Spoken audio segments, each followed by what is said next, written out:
try my best to dodge temptation, but these hoes stay on my line.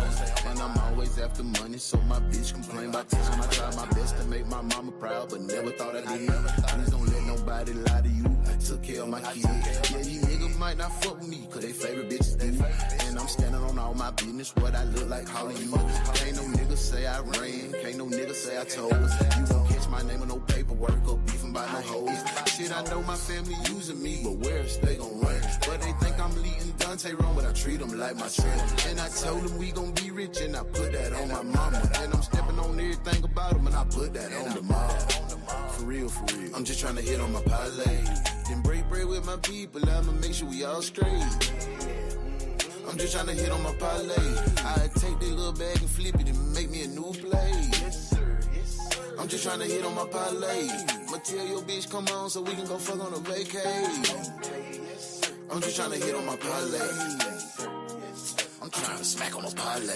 Shit, I'm ducking 12, gotta throw away in a half a bowl of weed.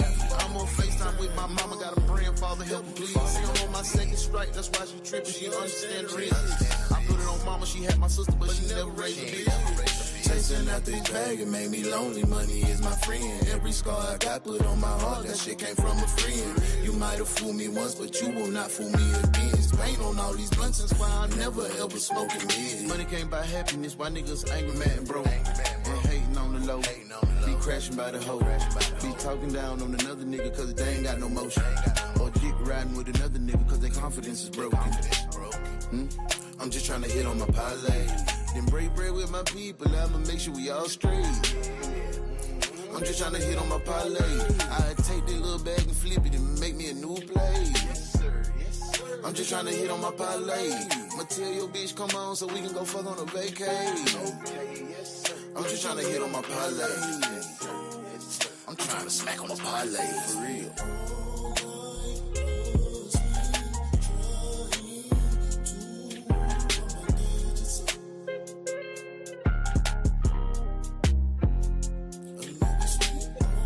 All night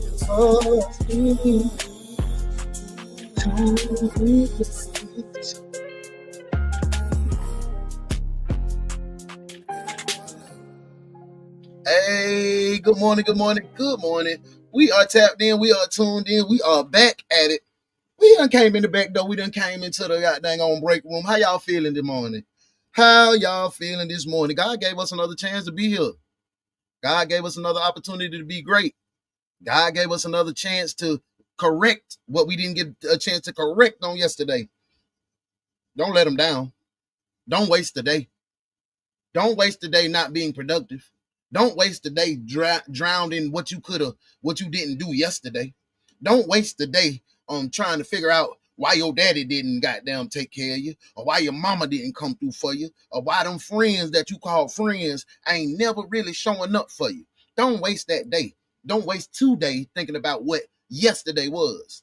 Leave yesterday and yesterday. Today is a new day. We're going to start anew. And if anybody that don't make time for you, they are not a friend.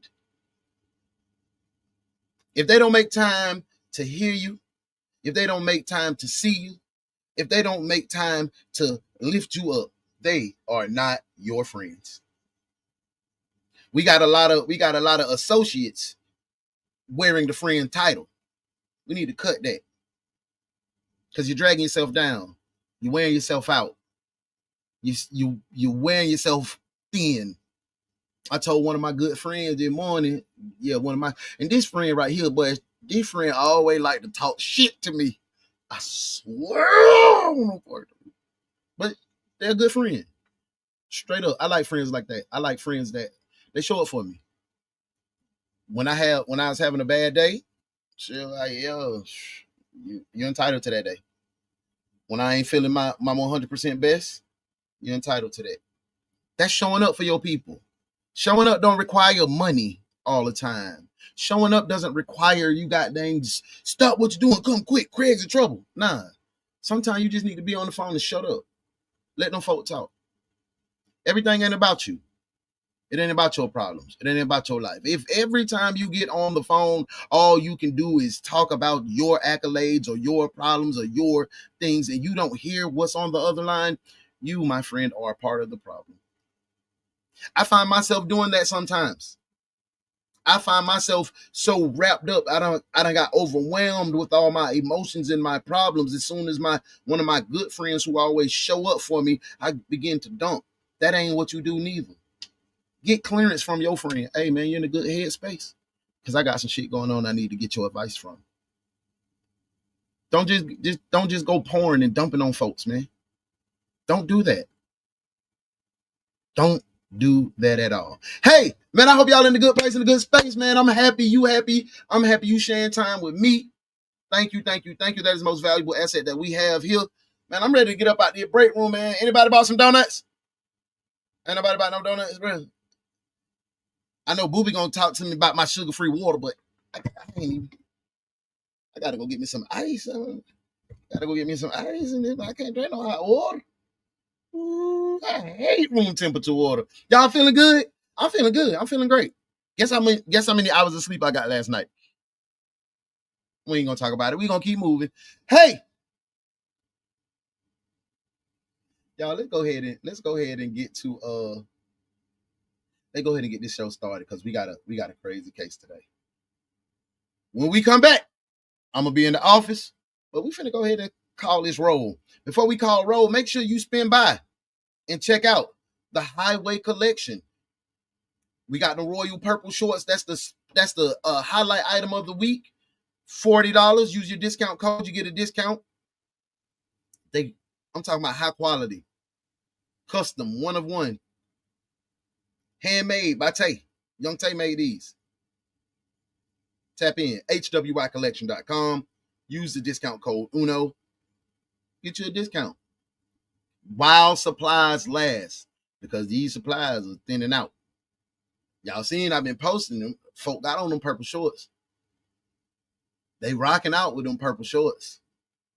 So, hey, get in the mix. Y'all, let's go ahead and get to the roll call so I can see who in here ready to get their money. I got a announcement from the accountant about the checks. So you guys will be happy to hear this information. So let's go ahead and get into the roll call. When we get into the roll call, we're gonna go ahead and transition and we're gonna get this show underway because we got a show that's entitled Everybody Dies in the End. Let's get to it, y'all. Roll call. Hurry up, detectives. It's time to work. Yes, sir, Ski. Let's see who is in the building. My boo in the building. Hey, Modesty. It's my girl. Miss Modest Moments in the building. Y'all, we 2 days away. 2 days away from Friday, which you know Friday is Bandcamp. Make sure you follow, like, share, and subscribe, as well as hit the notification bell for Modest Moments and be a part of Bandcamp. This is my first Friday in about 6 weeks that I'm not going to be traveling. Saturday's a different story, but Friday I'm gonna be set. I'm gonna be right here in my place. I'm gonna be there. I'm gonna be in the comments popping big stuff. I hope I see you there. Bandcamp, Modest Moments. Follow, like, share, subscribe, hit the notification bell. Turn up. Hey, good morning. Hey, my boy Fly High in the building. What's up? Rise and grind. Happy hump day. My favorite day of the week. Hump day. I mean, we almost to the end of this thing. We right smack dab in the middle. I love hump day, man. Make sure y'all put some hump in your back and roll with it today on hump day. Hey, shout out to my boy Fly High, man. He getting his content together, man. Stop by and follow my boy Fly High Pics on Facebook. Hey, Modest Moment said, welcome to the Ones Detective Agencies. Be sure to smash the hello out of that like button, clock in, and tap in for another wild case. Clock in, get your money. The way you clock in, if you are on YouTube, you hit that thumbs up. And on the right of the screen, it's a heart, a smiley face, a celebration, a surprise face, and a 100. All throughout the course of the show. Be on that, interact, because we're looking for the lead detective of the day. I'll give you updates throughout the show. Who is the lead detective? Hey, it's my number one side piece in the building. Booby is in the building. Great day, good people. Hey, boo. Thank you for being here. Hey. Oh, that track fire. I appreciate that, bro. I appreciate that. That's unreleased. That's probably gonna be on that Demetrius album, that Parlay, for sure. I can't wait to drop that. I've been working on that. Ain't nobody hear no music. Nobody, not even Tay. I got about 15 songs that's gonna blow y'all mind. Hey, amen. Phew. I can't be mad at my cousin them no more. Nope. Can't be mad at your cousin them no more. Nah, a good friend leaves space for dumping. Usually it's a fair exchange. Absolutely. But make sure, because like I said, y'all, I have certain people. It's about 2 people that I trust with telling my problems to, like telling my thoughts to. Darius is one. I tell that nigga everything. He know everything. And I don't even ask him. I be like, hey, that's what I got going. And he do the same thing for me. But when you got a friend that you know that you dump on and you know that you vent to a lot, just be like, hey, well, yeah, you good? Because I got something on my mind I need to talk to you about. That helps them. That helps them clear and make space for you. Stop assuming that they are ready, that they can handle it. Talk to them. And that makes it inclusive. That makes them engage even more. Like, damn, she asked me, okay, yeah, what's up? So you know what I'm saying? That just don't be calling me out. Hey, I gotta call you out sometime. I got to call you out. Hey, booby. Hey, I was gonna be good today. Yeah, nah. You ain't no damn good. You be acting up every day. Every single day. Hey, I gotta place me an order for sure. I seen the cross shorts, they tough. Yeah, boy, them black ones hard.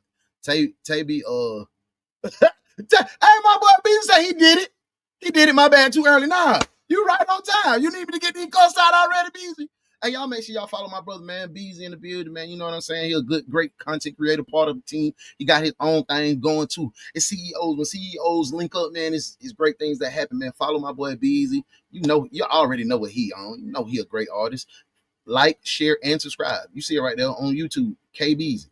Tap in. Listen to his music too. Hey, and it's my girl birthday Eve. She finna turn that bit. 42 years old, man. Blessings. Happy birthday. We gonna celebrate you. Hey, we gonna go up. What you want? I got about $3. I got you. Man, here we go. The niggatry. He talking about he got an announcement. Yeah, Yeah, for sure. Grab your gear and get in there. There you go. Hey, Theo, good morning. And you on time, boo. Yeah. My boy Beezy say he ain't hesitating. He gonna go ahead and put somebody in prison. I'm with him. I want to lock somebody up too. I felt locky up-ish today. So one of y'all in prison today. I'm feeling like that. Y'all, I got to go back to the VA to get these IDs, boy, because last time, boy, it was almost a fight. I almost fought, boy, listen. Them Air Force folks almost had me pissed off in there, boy. I'm like, bro, what you mean I ain't in DEERS? What you mean I ain't in the DEERS system? You just didn't want to do your job, sis. I'll be back today. I just had to go cool.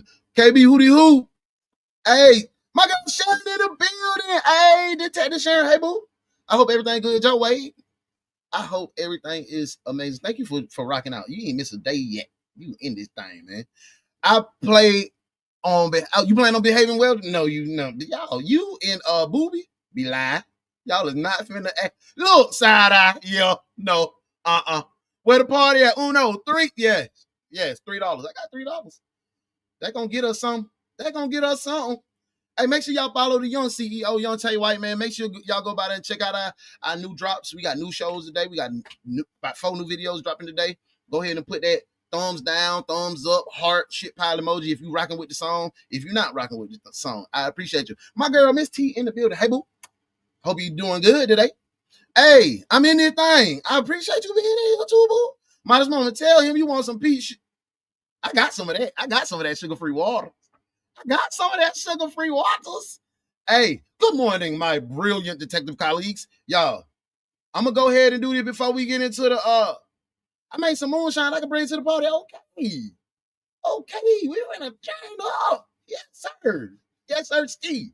Y'all, before we get into the case, y'all know I'm going to go ahead and bring in the head accountant. I'm going to let him address y'all, talk to y'all. I'm going to be back here rolling up me a little, party favors. You feel me? A little party favors. When we come back, beginning.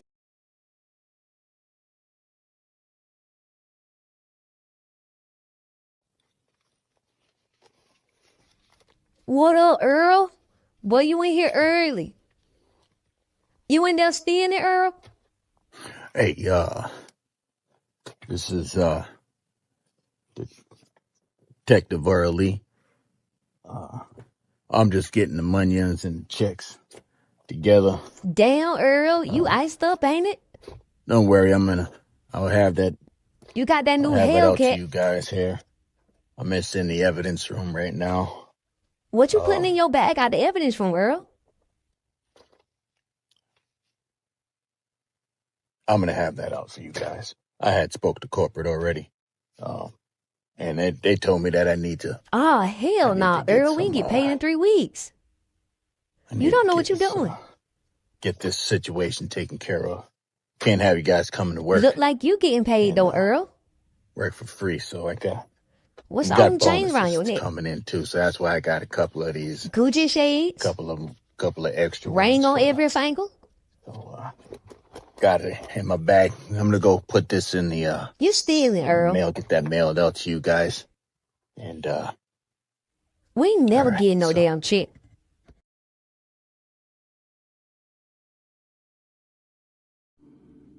Here this morning, police are looking for a the only detective agency capable of handling these grotesque and obscene cases. Look no further than the Ones Detective Agency, where evidence does not matter. We lock you up and figure it out later. Hey, what's up? The Ones Detective Agency, with your captain, Uno the One.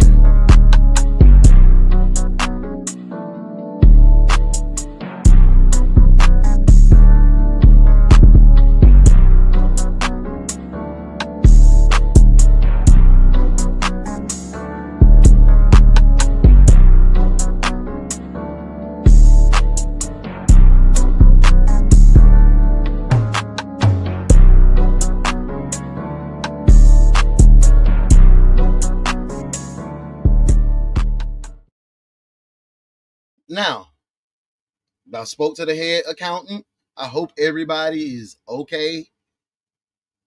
Mr. Early said he is going to make sure that you guys have your money by Friday.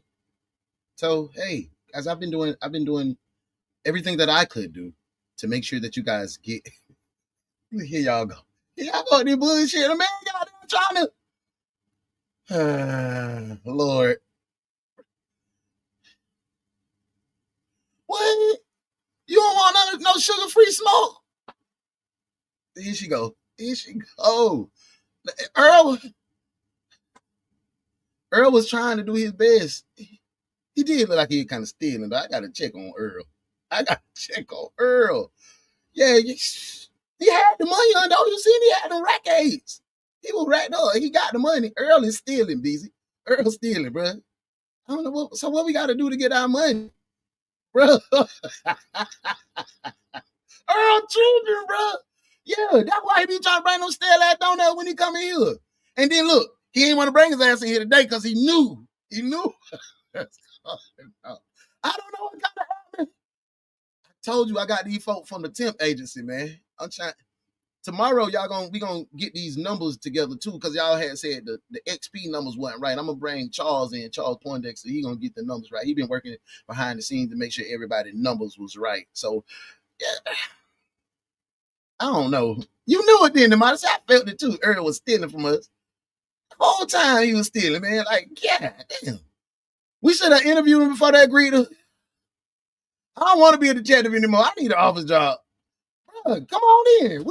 We hiring for IT, security, goddamn receptionist. Come on in. We definitely bring you in the office, bro. We'll definitely bring. I think URL in Canada. What? No. I don't know. I don't know nothing about Early. No. We didn't speak to that nigga stole our money early this morning. Can't be life. Now watch his ass gonna slide in here like, watch. You talking about he got donuts. I'm snitching to HR. Earl stealing and misappropriate. He might be, bro. With a name like Poindexter, I don't want to talk to him. He is smart. He went to Ivy League. He is smart. Let's get into this case, man. We got a case today, y'all. It's called Everybody Gonna Die in the End. The case of Karl Karlson. Let's get to it, y'all. Smoking, man. Well, I threw Levi out of the house by his hair. The girls went out the window. My eyes were... Wait a second. He ain't even give me a chance to start rolling up my little L. He talking about I threw Leroy out by his hair and this girl by the eye. We don't even know what the crime is, but that is a crime. Grabbing, throwing them out by the hair in the eyes. Your kids. Do we need cuffs? Do we need cuffs right now? Okay. We got one. Theo said lock him up. Modesty, we need one more cuff and his ass going to prison. He didn't do it. Yeah, I'm a cuff him because he need to go to jail. You're cuffed, detective. Cuff him. Cuff him now.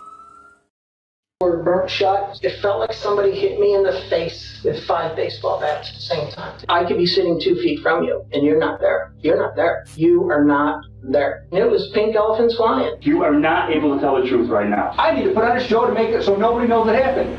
Showtime. 911, what's location of your emergency? Yes, I live at 885 Yale Farm Road. Okay. I think I need an ambulance. Okay, what's going on? The truck fell on my stepson. The truck fell on your stepson? Yes, and we just got home, and I don't think he... A truck fell on your stepson? Let me put my truck up. I got the picture. I'm finna put this up.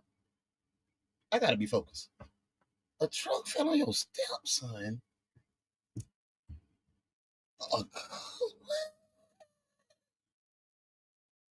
What's going on? He's alive. You don't think he's alive? No, 885. Okay, he's pinned underneath the truck? Yeah, my husband's lifting up the truck. Honestly, I don't think he's alive. Okay, how old is your son? He's 22. And did your husband get the truck off of him? He was stacking it up when I was just out there. Okay, are you with your son right now? He's not alive. Is he breathing? No. He is not breathing. Okay. No. Okay, we're going to start CPR, okay? Yeah, Carl, they want to start CPR. Do you know CPR? His chest is crushed.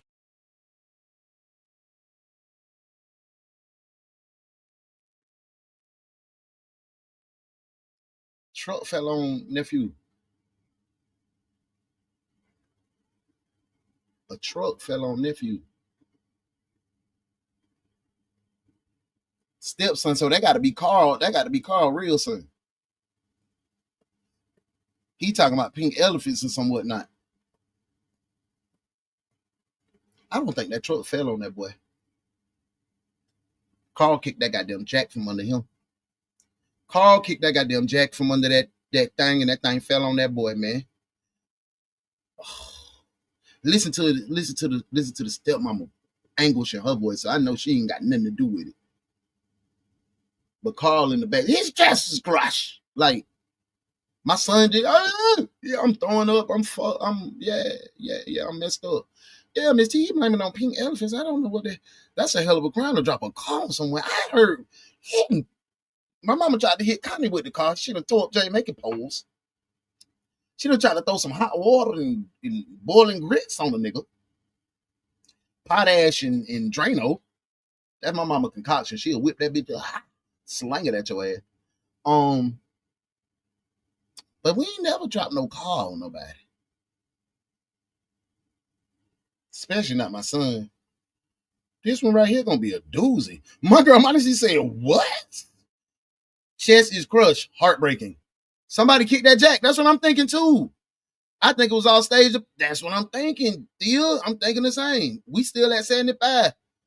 Poindexter gonna come get y'all right tomorrow, man. It fell by the way of Karl. That's what I feel, Sherry. Karl done be, yeah. She say, so you know the CPR? I was laughing at that too. Karl, you don't know the CPR, do you? I told y'all something wrong with these numbers. We gonna get it straight tomorrow. Poindexter gonna be in there, mug, get you right. This wild as hell already. We just starting off. My mom threw hamburger help on my hot too. It was hot too, didn't it? Them women, they don't play. They don't play. Your mama must be ready. My mama. They'll throw some. My boy, listen. I done say my stepdaddy a bunch of times. Because I love that man. That like my daddy. But my mama, when she get to tripping, Jenny throwing right. I'm talking about we in the projects from the stairs, and we got about 20 stairs. She just reaching around the wall. Hit him right in the face. I said, yeah, damn. Yeah. Dang. What you miss? What you miss? We only 15 seconds in. I can run it back to the top. There ain't nothing but 15 seconds in. Let go. Off of him? He was jacking it up when I was just out there. Okay, are you with your son right now? He's not alive. Is he breathing? No. He is not breathing. Okay. No. Okay, we're going to start CPR, okay? Yeah, Carl, they want to start CPR. Do you know CPR? Yeah, what is CPR? His chest is crushed. His chest is crushed? No. He's probably been under here for hours. Oh my God. All right, what is your first name? Cindy. Cindy? Cindy. Okay, and your last name is Karlson? Karlson. Oh my God. This is awful. The 911 call you just heard was placed after Levi Karlson's stepmother discovered his lifeless body in the barn. He'd been performing repairs under his dad's old truck when it suddenly collapsed, effectively crushing every last remnant of life right out of him.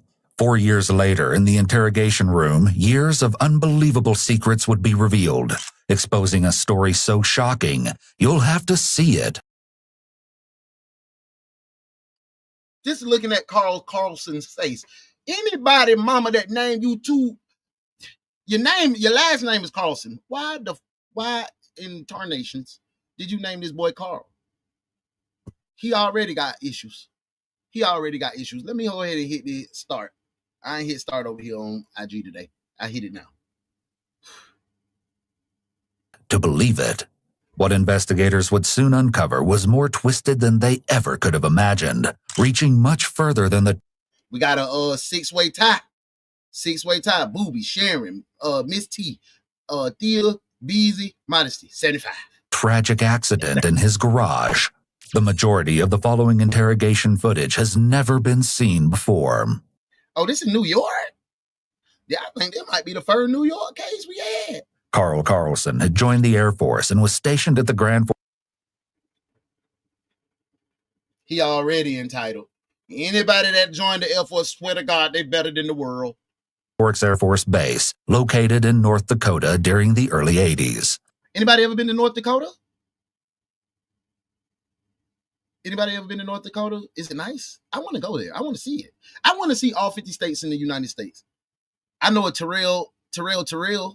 I know a Jonathan Jermaine Johnson. Yeah.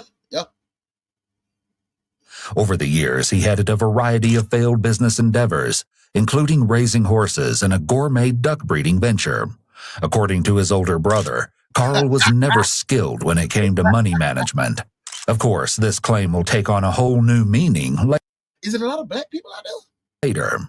In 1983, he married Christina Oh, that boy's name was Levi. He changed his name from Levi to Karl Alexander, and together the couple had 3 children, 2 daughters and 1 son, Levi.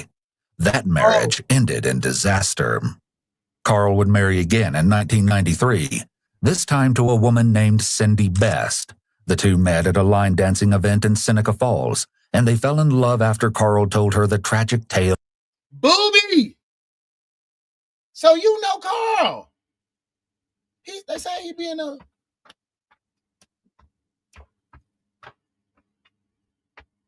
Where them things at? They say he be in there doing that. Sheesh. Of his life. More on that later. However, it was the collapse of this second marriage that would eventually lead to Karl's arrest in 2012, 4 years after Levi's death in 2008. Karl was intercepted by Lieutenant... Levi was Karl's son, and Levi died. Hold up, Karl. Hold up, Karl. Karl, you done killed your first son, and you done killed your other son? Yeah, I'm saying killed because ain't no way. Ain't no way you gotta have a tragic accident, then later on have a tragic accident and just taking out all your family members. bro, man, I don't think God that evil. I don't think he played like that to you, bro. Like everybody around you died.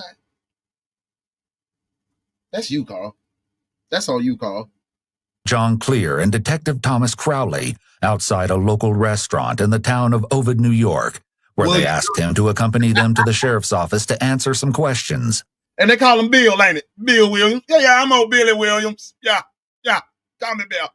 It's a lot of drilling companies out there, so I know it's some money out there. I know it's some paper out there. Hell no, black people not in no North Dakota. I wish. I want to go see it, though. Hell no, that's what I'm saying, busy guy. Dang, boy. And Carl agreed. Upon arrival just a few minutes later, Carl was led to an interrogation room where the questioning would commence. As the following interrogation unfolds, the story only gets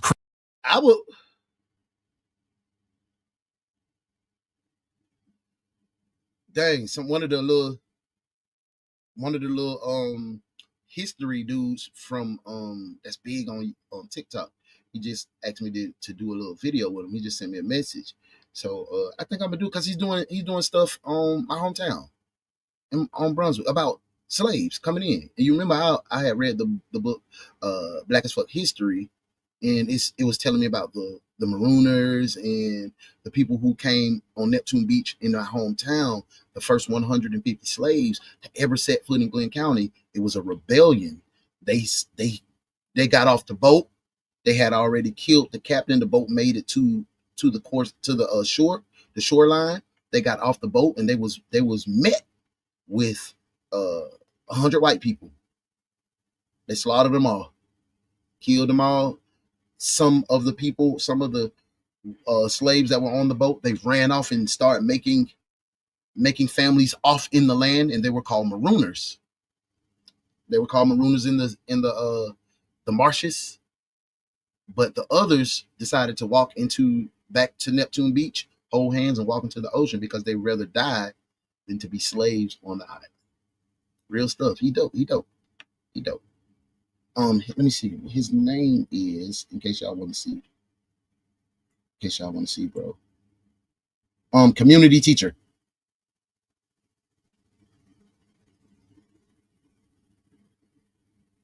Yeah, community teacher on TikTok. Go check him out, man. He dope. I love history. History is my favorite subject. So maybe y'all won't like it. Crazier with each new revelation. The detective starts by directing Carl to sit in the chair that's furthest from the doors. So that boy is a Cinnamon Toast Crunch insurance collector. Damn. Oh, we changed it. Mini wheat. He a shredded mini wheat collector, huh? Okay.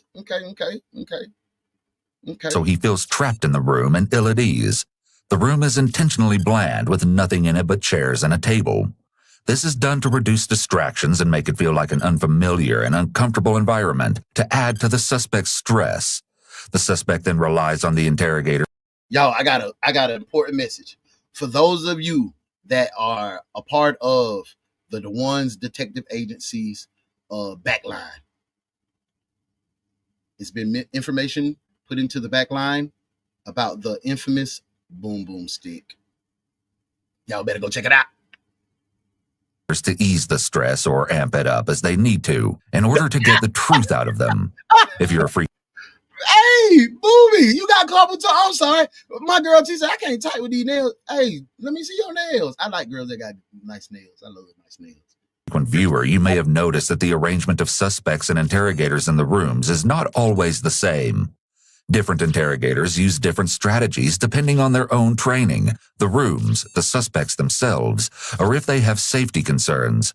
However, the way they stage the room and where they have the suspects sit is almost always intentional.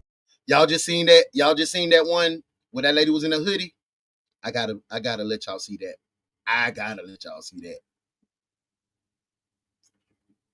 Woo! That might be for one purpose or another. I don't like showing y'all the stuff that I already seen. That's why I ain't bring it up yet. Your daughter's a police officer, right? Yeah. So you know about your Miranda rights? Oh, yeah.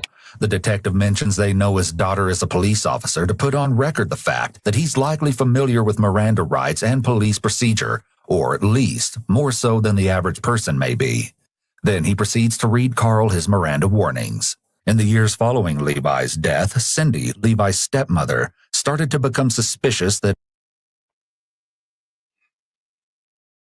That's why the hell it is important to have an amazing step parent. Because sometimes when you fall short, they're going to pick up the load as a parent. They're going to challenge your ass too. And I'm going to tell you some real gangster shit. My BM had me flamed up. I was like, I ain't doing shit. I ain't sitting shit. Got me fucked up. And that's exactly what I said. Shawty came downstairs and heard me got down doing all that hooping and hollering on the phone with my mama. She said, baby, let me talk to you. What's up? She like, I know you mad, but we gonna keep doing this. We gonna keep doing paying the bill. We gonna have to go to court. We gonna have to do this. She was the reason that I kept fighting. I ain't even gonna lie to you, cause sometimes that shit take you to the edge, and you be like, man, you're not finna keep doing me like this. You're not finna keep doing me like this. I'm sending you this. I'm sending that. I'm doing this. I'm doing that, and then you get out here and say all this. That's why it's important to pick your partner. To pick your partner that's a part of your kid. If your partner ain't got no relationship with your kid, you don't have a relationship. Straight up. You a goofball if you lay up with somebody that don't like your kids. That don't value your kids. You goofy. And I don't respect it. perhaps his death wasn't an accident, but something far more sinister. In fact, Cindy was so concerned that she began having panic attacks. She knew she had to devise a plan to uncover the truth. Shout out It to was while Cindy. watching a true crime show that she had an idea. She decided to secretly record Karl and see if she could get him to confess. First, she told Karl they should separate for a while, and she moved out. Then she told him that the only way she'd get back together with him is if he was honest with her about everything that happened throughout their marriage. Karl agreed, not knowing that Cindy was recording, but her plan would go terribly wrong. The pair met at a restaurant, and to Cindy's shock, Karl confirmed her suspicions and confessed to Levi's murder. Did that man kill Shawty? Did Cindy take the risk? Hey, in the comments, y'all let me know. Do you think Karl off Cindy? Why? Yes and no. Put it in the comments. Let me know.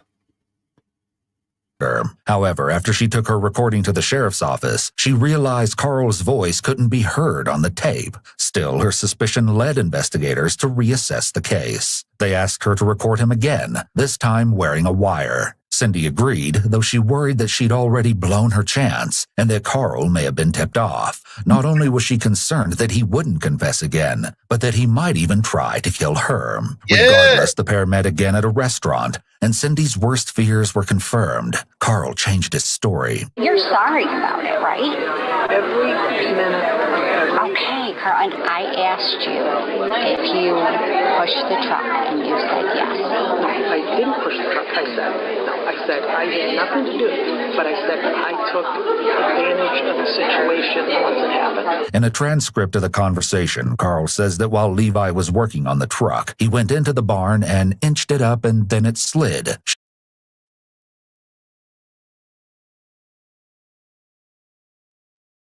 So that's his thing. His thing is to send his kids under the truck to work on it, probably doing a random little basic ass oil change, and he go creeping his ass in there and hit the jack. That's why you gotta have the blocks. You gotta have the car stands underneath in case your jack fall, the stands catch you. Man, this nigga is killing his kid for insurance. That's his son. Yeah, man, God. What? Okay, Muff. Nah, yeah. It ain't. What's up, boo? I'm glad you in the building. Listen. Ain't really no backstory yet, Muff. We just kicking it off. You came perfectly in time. So Karl was an Air Force dude. He was out there in North Dakota. He met one little lady. They had kids, 3 kids together. Levi was the kid. Levi died tragically. Karl moved on, got Cindy. Cindy got it's another little situation. They like, oh, he under the car. Karl's son under the car again. Bloop. He died.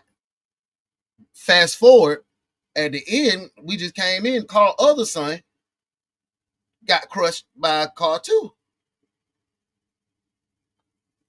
How many car crushings do we need before we put Karl ass in prison?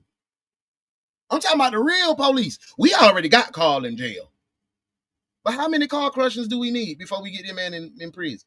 She slid back and zoom. I took advantage of the situation once it happened. It was never planned from day one to go that way, from the time we did the insurance. Most chillingly, Karl said of his son, if it did happen, he's done things in life. Now Karl sits in the interrogation room, and in 3 seconds, he'll begin to describe the disturbing events of that day, and things will quickly escalate as the interrogation continues. Okay, you guys don't know what happened that day. Tell us about it. The day that my son died. Mm-hmm.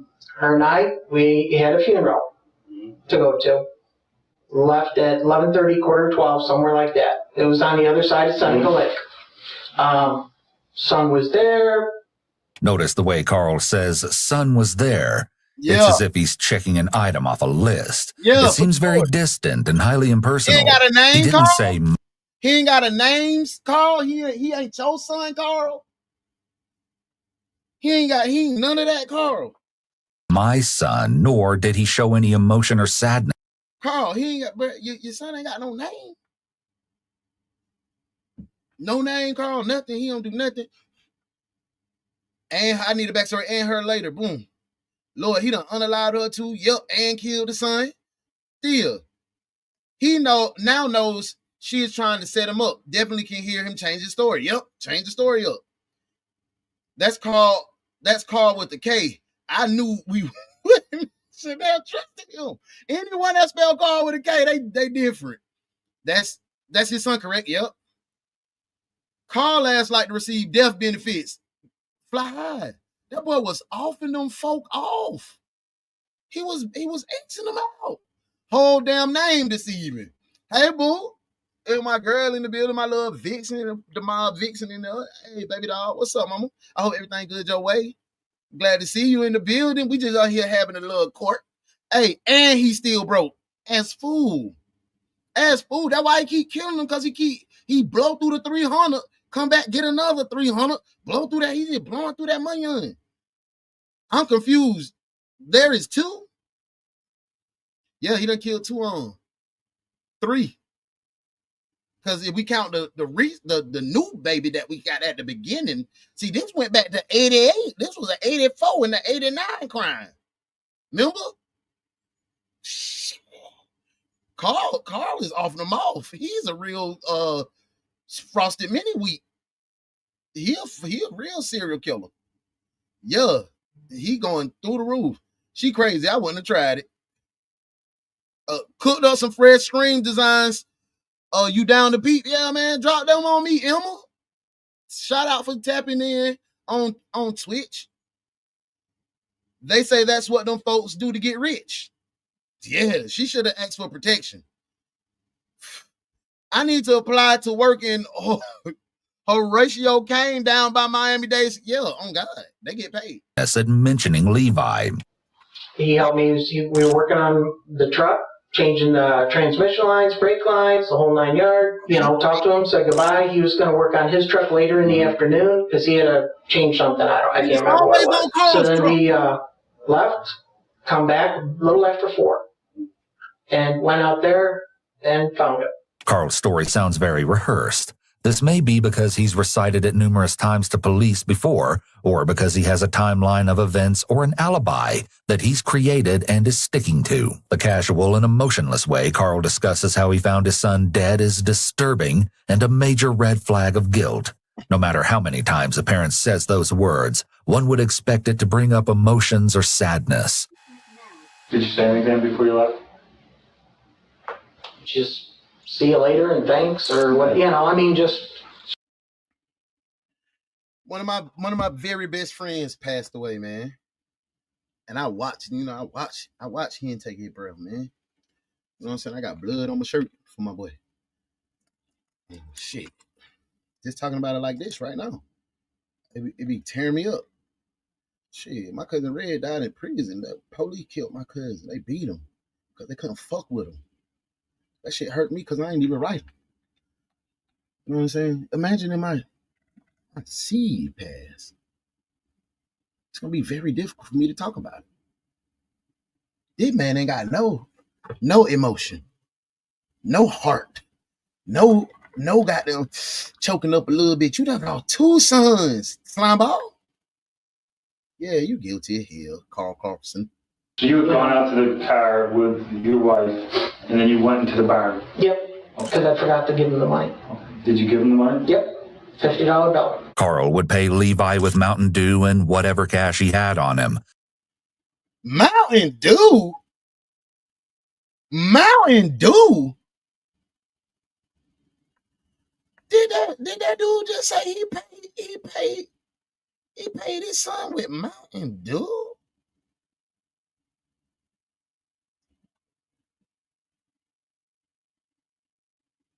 I mean, okay. I guess. Whenever he would work on the truck. And then what happened? What else happened? And then I left. Because he was in front of the bumper. Was the radio on at that time? Yep. What was it playing? I don't know. Man, he was a very good dude. He was so big. He was just Red was my superhero. He was huge and big, but he was so soft. He was kind to the women that he loved. His cousin, his family. He was big on family. Did he have a time where he got down, fell off, and was out here doing some shit that he wasn't supposed to? Yeah, he did. But 95% of the time, Red was a good man. You catch him that 5%, he gonna put you in the grave.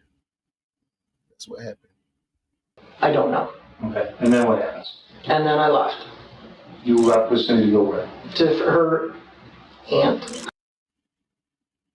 Like, baby doll, he don't kill her. That man done killed it. Miss T.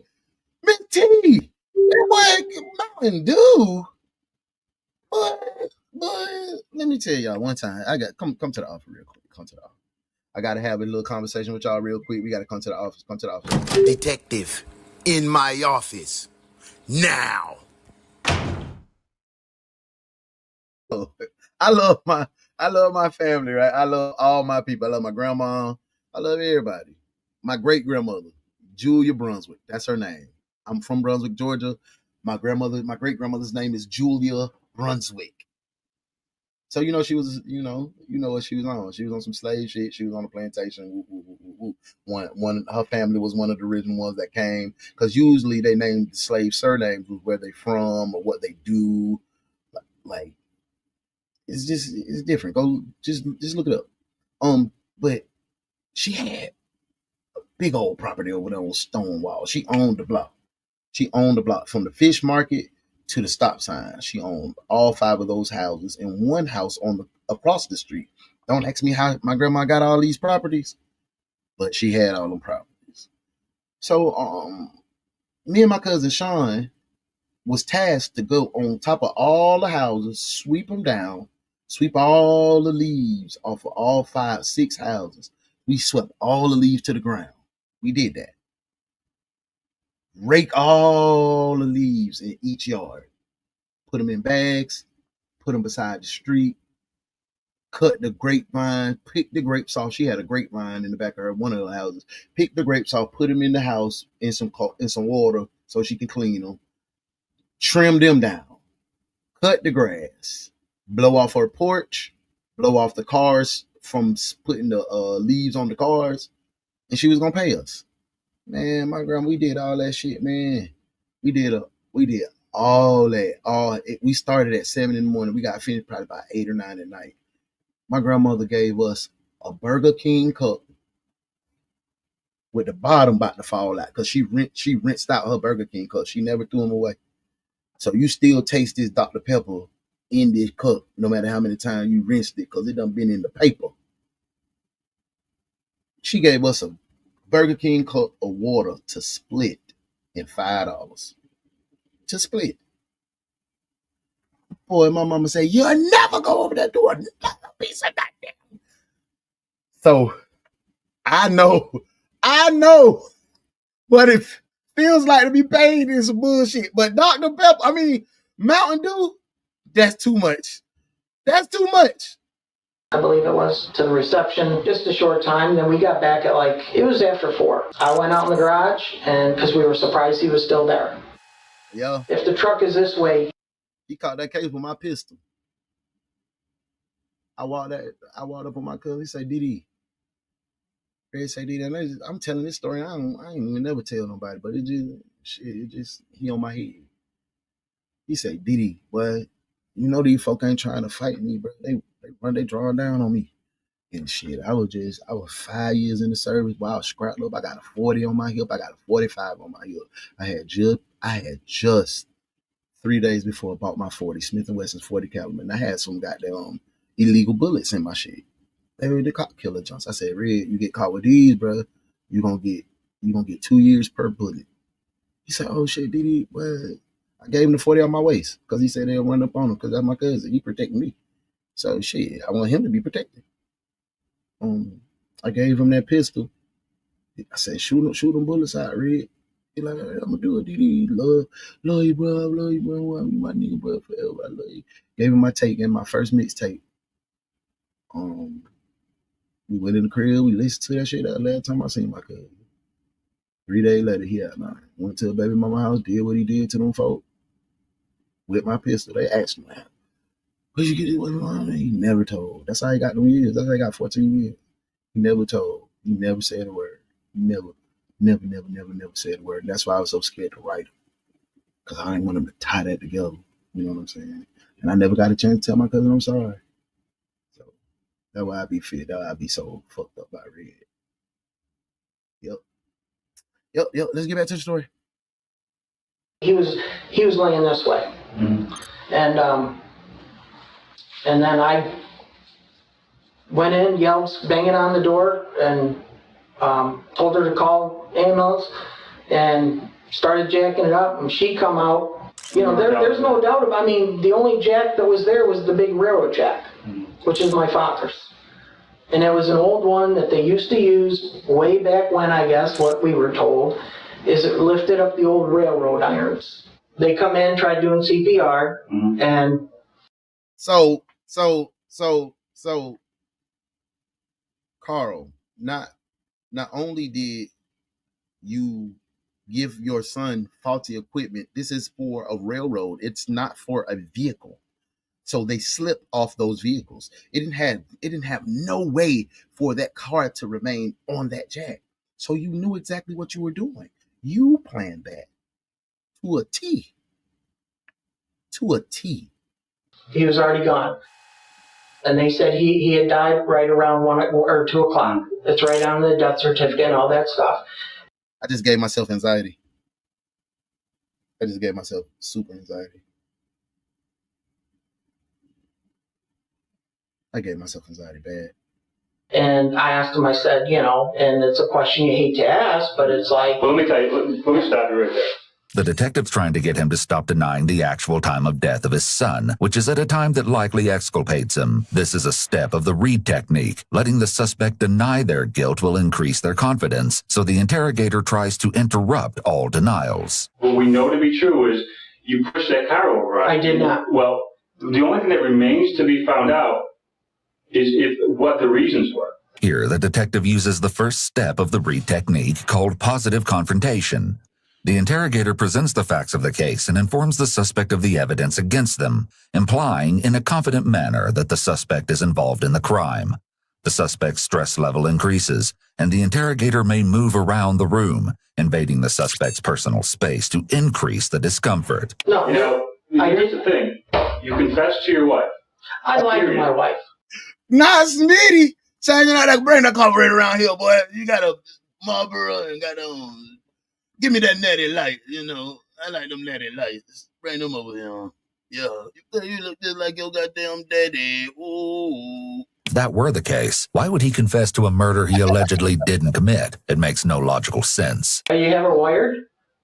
And be honest with me. Yes, we do. I thought you did. It's all recorded. It seems Karl has quite a hole to dig himself out of at this point. You make difficult decisions, and the fact of the matter is you did what most people would want to do, but don't have a chance to do. I don't understand what you mean by that. What I mean by that is exactly what you told your wife. Your son, unfortunately, was flawed, like everybody else.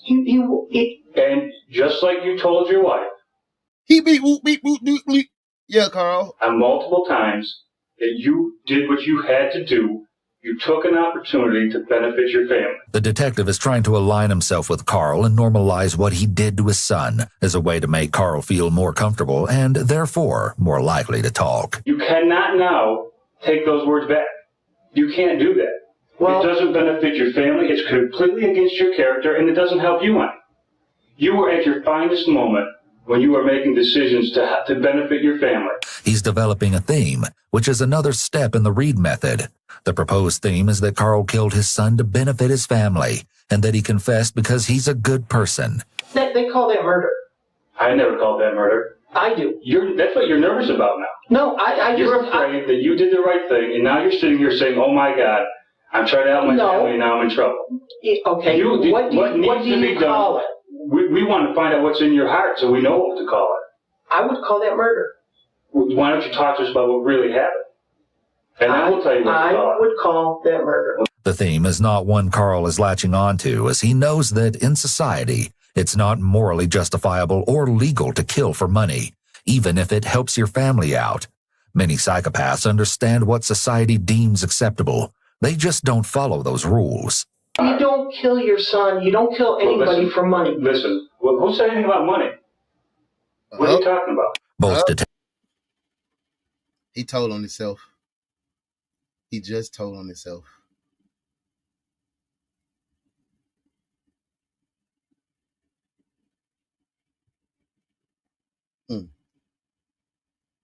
Nobody mentioned money.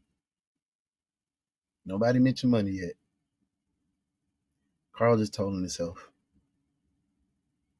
That's, if you just let them talk, boy, they'll talk. We back to the story.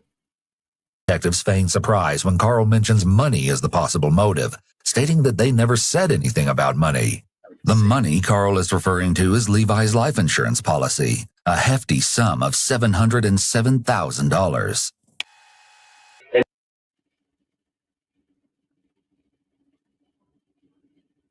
Karl, how you back broke? How you back broke?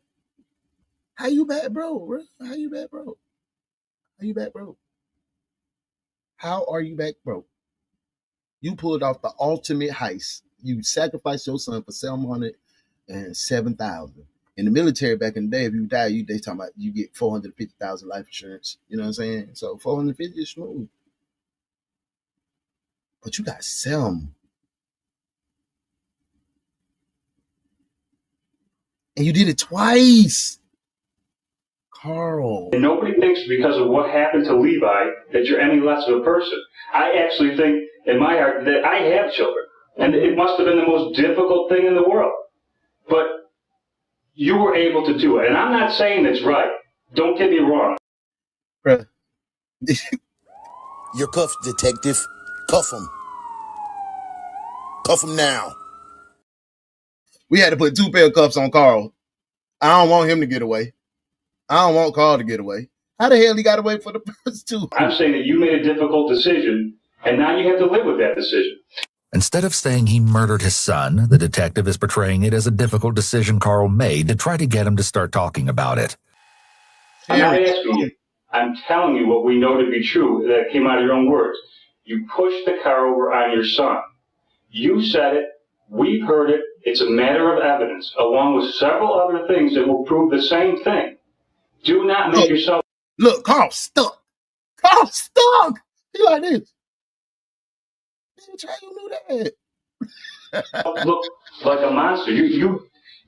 Hey, man, I appreciate y'all letting me go through my emotions. You did what was in your heart, and now you're trying to pull back because you're now, for the first time in your life, you're worried about you. Before you worried about your family, now you're actually worried about yourself. About me. Is that right? I've always been worried about me is the exact thought process of a psychopath. They worry about their own needs. That detective is on his job. He tearing Karl ass to shreds. Needs above all else. Me first, me second, and me last. Psychopaths view people as a means to get what they want. Levi was a means for Karl to get money, nothing more. You're worried about you now when you should be worried about your family. Them goddamn shredded mini wheats. I'm telling you, they go straight through you. Go straight through. They can't tear you up. Well, the only one in my family right now is me. The detective knows Karl only worries about himself, and this is all just a ploy to get him to discuss committing the murder. Now, you said something about money. I don't believe that. I don't believe that you did anything. He kicked them both times, 3 times. 3 times, bro. Like, and that ain't even it, y'all. For money. I don't believe that for 1 second, because there's no amount of money that can make that worthwhile. Mm-hmm. But you brought up money. Did you do anything like this for money? No. Okay, then. Notice how Karl shifts after the detective brings up money. Pay attention to Karl's movements each time money is mentioned. You know what? I want a lawyer or something, I guess, because I don't understand what... You guys aren't listening to me. Well, we want to hear the truth. And I'm trying to tell you, but you're just saying I'm lying. So it's like, I'm sorry. By law, he must now stop questioning Karl. The detective sits back and lets Karl talk, as he can legally no longer interrogate him without an attorney or without Karl re-waiving his Miranda rights. She took my son 8 years ago. You asked for the term. So we're not going to ask any more questions. Okay. You said I... And so, Miss T, you right. He's an opportunist killer. He ain't going to kill anybody unless it benefits him. So that means anybody in his family that he got an insurance policy on. So that man is plucking off his family, his wife, his kids. They came out your nuts. Man, bro off. Booby, he got a problem, not just piss poor money management. Yes, that man he's definitely a psychopath. Straight up, bro. Straight up. This ninja guilty. Maybe he in the Illuminati. $700K. Woo-wee, he on drugs or a serial spender. Cuff him, Dano. Piss poor money management. Thea said Karl got some serious habits if he broke. Straight up. Yes. I guess, what do you mean? You said, you said I need to talk to a lawyer, I guess. However, the lieutenant points out the technicality that Karl only stated, I guess, in regards to wanting a lawyer. You know what? I want a lawyer or something, I guess. Do you want to continue to talk to us before we continue to listen? Because we can end this now. If that's, we'll just go on with what we know. Strangers are safe. It's only his loved ones. No, I did not have anything to do in Levi's stuff. Nothing. I did. You have to let us know, yes or no, do you want an attorney right now and you want us to stop and just go with what we know? He presses Karl for a yes or no answer regarding whether he wants an attorney. That's some good detective work, because... But his tone and the way he phrases it is somewhat questionable. It may have pressured Karl to feel like he had to say no to needing an attorney. It's also possible that Karl feels that asking for an attorney could make him appear guilty, while staying to talk to detectives could be his best option to prove his innocence. There's always a power differential in interrogations, with the detectives having the upper hand and authority, as well as the comfort of having gone through this many times before. Or do you want to continue to talk to us and try and work this out? It's up to you. You have to give us a solid, a clue. It's called a clear declaration, my friend. The lieutenant tries to get Karl to re-waive his rights by calling him my friend, touching his arm to appear like his ally, and making it seem like him talking is to his benefit. However, it almost never is. We know a lot of what happened, but only you, Karl, knows what's in your head. Oh, I know. I know what's in my head and in my... Ooh, I like the way the detective got up and, you know what I'm saying? He in there. Hey, my girl must say, hey, get on my favorite snack now. His ass need to be a Fruit Loop.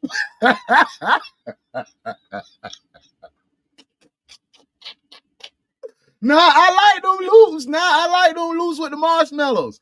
Hey, we see them white folks do that. Look at Murdoch. Yeah. Look at Murdoch. He gets closer to Karl and stands over him in order to apply more pressure as he invades Karl's personal space. Yeah. Don't lie to us. We knew that you were in the Air Force. Yeah. And we know that you were... What does that have to do with it? Because I respect you for that. Are you proud of the time you spent? Oh, I am. I loved it. You should be proud of that. And I know that when you were in there, like anybody that does military training, you probably were trained to make life and death decisions. Right. I think you just made one. When it came to Levi, I think there was a problem, and you did what you were trained, what you were programmed to do. No, I don't. I don't agree with that. While the lieutenant is well aware that this is much different, he's trying to normalize what Karl did to make it easier for him to confess. You do not want a lawyer right now? Not right at this minute, no. Okay. Okay. Okay. Karl re-waives his Miranda rights, and therefore, the detectives can begin questioning him again. They want to lock him into a confession so there's no chance a jury could find reasonable doubt. There's little evidence stronger than a taped confession by the suspect. Something's wrong. She's setting me up. Tied for first She's place. just setting me up. She's setting. I mean, how else can you describe it? You know, and I'm like, all right, I'm gonna, and I. Karl, that's not right. Good morning, Anita. Can't.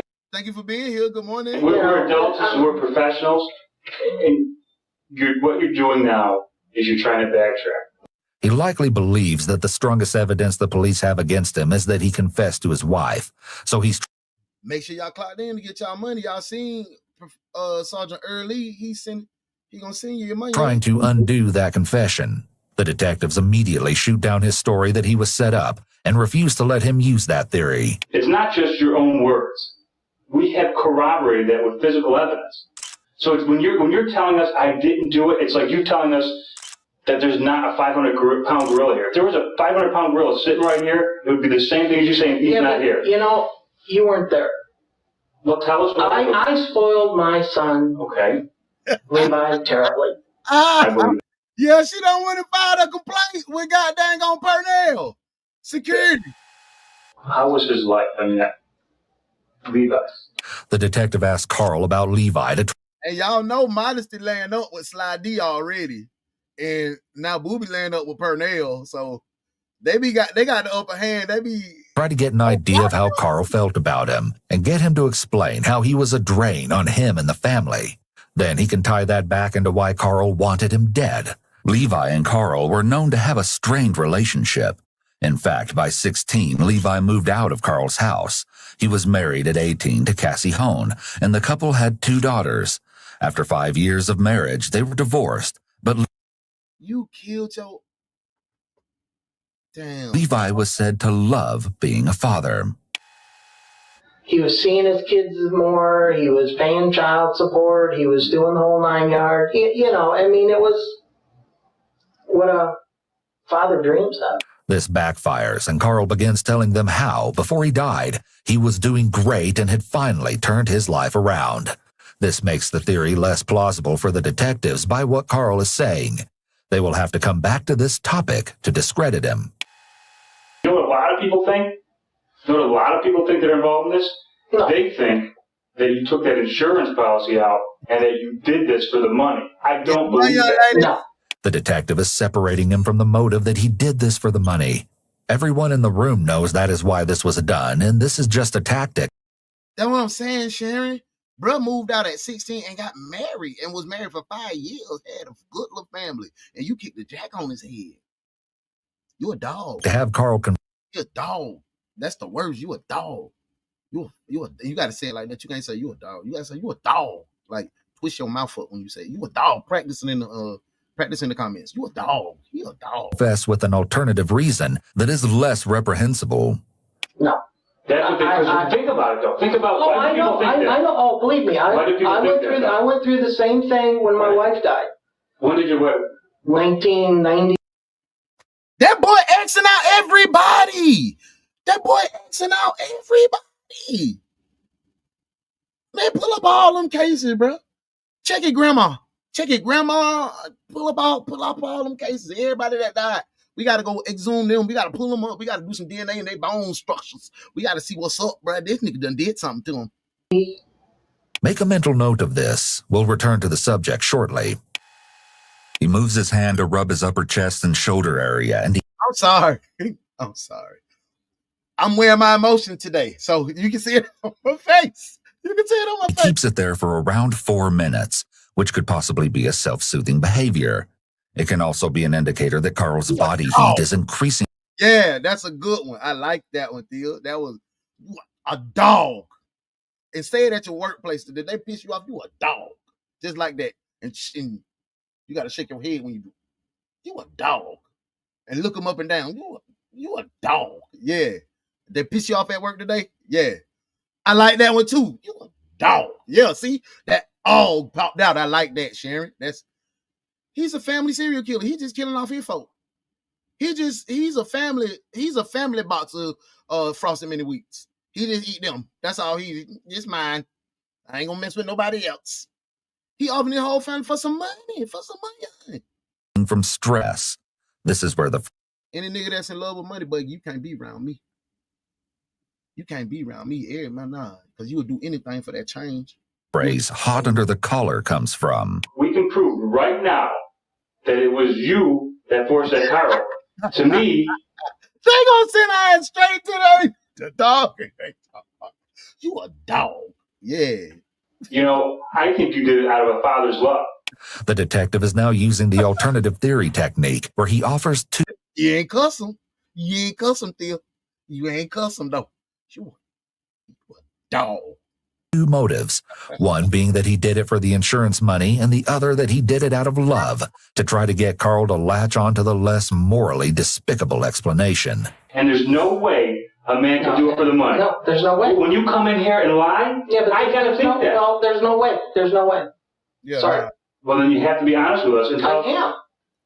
You didn't do it for the money. I did not do it for the money, and I did not do it. An innocent person would not say they didn't commit murder for money. Bottom like, but stop playing with me. What the fuck? What? You think I killed my goddamn son? You think I would have been? Yeah, I'm telling you, I would have. They would flat out say they've never committed murder, period. This demonstrates that Karl may have not only slipped and then tried to correct himself, but he may also be trying to convince himself that he wouldn't kill his son for money. It's possible that in the privacy of his own thoughts, Karl has made up some other reason or explanation for killing Levi that is easier for him to digest. Karl, I think deep down, you knew this boy got that contact on that knee. day was going to come. The lieutenant again touches Karl using the Reed technique, called getting the suspect's attention. This is done when the suspect is at the point of frustration. You do that as well if you got a kid that suffers from ADHD, ADD, or autism, to gain their attention. Just touch them on the shoulder, hand. They'll look at you. Yeah. Good technique. And unsure of themselves. They may be looking for someone to help him escape the situation. In this technique, the interrogator tries to capitalize on that insecurity by pretending to be the suspect's ally. The detective tries to appear even more sincere in their continued theme development and gets physically closer to the suspect, making it harder for the suspect to detach from the situation. He offers physical gestures of camaraderie and concern by touching his leg. You mean when you told Cindy that one of the reasons that you took the opportunity to do it was because he was a bird? What did you mean by that? I don't know. You'll find out my memory's not the greatest because of the medicine I'm on. Oh! You know, I've been on a lot of drugs since 2001. Karl is beginning to build a possible defense. Apparently, Karl can't clearly remember his conversation with Cindy. This excerpt leaves no question about Karl's intentions on that fateful day. Karl, you told me that you didn't set it up that way, but when you were in there, you saw the opportunity. After it had happened, then I saw the opportunity. But between the methadone, between the fentanyl, between the Vicodin, between all the other crap I take. That boy on that fence? Oh, that boy on that fence. That boy a dog. I could be sitting 2 feet from you, and you're not there. You're not there. You are not there. What do you mean by that? You're not there. You don't recognize if someone's there? Oh, hell no. I'm looking through you. You're not there. I mean, it was pink elephants flying. He's giving a million excuses to avoid responsibility, as most pathological liars and sociopaths will do. It had not occurred to me, but is it that the medicine, you didn't know what you were doing until afterwards? I mean, I don't know. The detective now tries to use the theme that Karl has proposed. He's trying to get him to confess to killing his son, and because he was so high and messed up from all the drugs, he didn't know what he was doing. The detectives are fine with this tactic, as they can always disprove.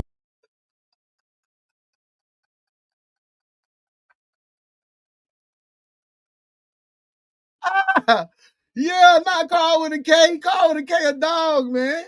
He really is. How he on all that ain't that? That's what I'm saying. He on fent. He just took my mind away. But I say, boy, on fent. I done watched the police officer pick up a fent and go blah, dead like that. They had to resuscitate her, bring her back to life. He talking about he take it with some perkies. Ooh, you a dog, boy. Yeah, he a dog. He is. Blame the meds, boy. Good night. How you blow through the money like that and not have some? Yeah, see, Muff, you did call that out. So that's how the money going. Yeah, that's where the money. Yeah, that's where the money going. You right, Muff. This later. They already know the evidence speaks to a clear financial motive. The detective may have thought it could be easier for Karl to admit guilt if he could blame it on the medication.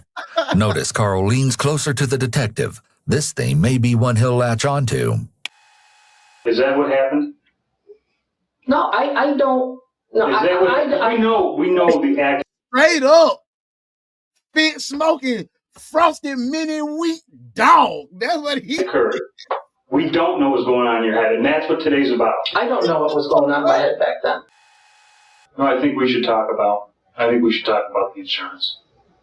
I think we're at that point. We have to address that. This is important as it's the motive they believe was behind the murder. They also change topics as they realize he isn't going to confess yet, so they're now going to confront him with the motive to try to sway him. And were you the beneficiary of this policy? Yes. Karl was the beneficiary, which is rather unusual, given... Man, they need to just cuff his old ass dog. He a dog. Look, you done took that man from his babies. You a dog. We don't like him. That fent ain't no joke. I remember when it first came out, my boss used to fuss at me about not disposing them patches inside them gloves when we removed. Yeah, boy, them things hit that ground, but man, listen, bro. That fent taking them out of here. Mr. Sir is fried, died, and to the side. Brain dead. Yes, sir. He a dog. He a dog, bro. That fent have you outside in the rain with no shirt singing bended knees. Talking about, y'all ever seen them zombies in Miami? That be stuck off that fent and be like,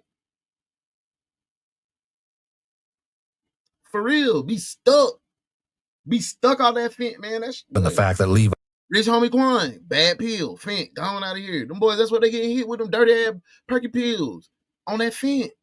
They're out of here. Accidental. They don't even know. Behind them in the streets. Yeah. Levi had children and didn't seem to have a good relationship with Karl. And what was the policy for? What was the amount? $300,000. Was there anything in addition that would? So you got to sell them $100. You got to sell them $100 and $7,000 plus the $300,000. Come on, bro. Subsidize that insurance policy. It would make it greater event in certain circumstances occurred. Oh, he had, there was, which I didn't know. Mm-hmm. He had, there was X. Oh,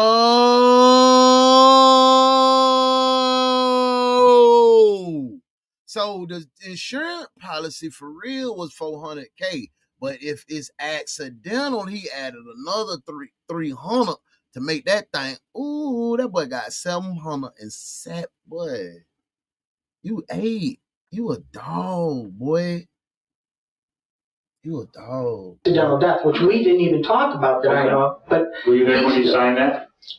Yeah, I was in the room when he signed that. Did you sign it as well? Because I don't know. I don't know. Okay. Karl mentions that the policy was for $300,000. He may be trying to downplay the policy's value to the detectives. The base of the policy was actually $400,000. However, Karl had an accidental death rider on the policy as well. This means that if Levi died from accidental circumstances, he would receive an extra $300,000, totaling his life insurance benefit to $700,000. Nah, that's Sharmadookie. That's Sharmadookie have you out there. I'm down on bended knee. Yeah. $1,000. By bringing this up, the detective is revealing evidence that points to Karl planning the murder, showing premeditation. And what were your plans with that money? Bad, man. What did you tell Part of it, Levi wanted. Part of it goes to the girls. Did he want you to have it? I had total control because he did not. One thing, because who spent that money? My wife and I. Okay. Did Levi's children spend that money? No. Is that who it was intended for? Well, yeah. Well, it was.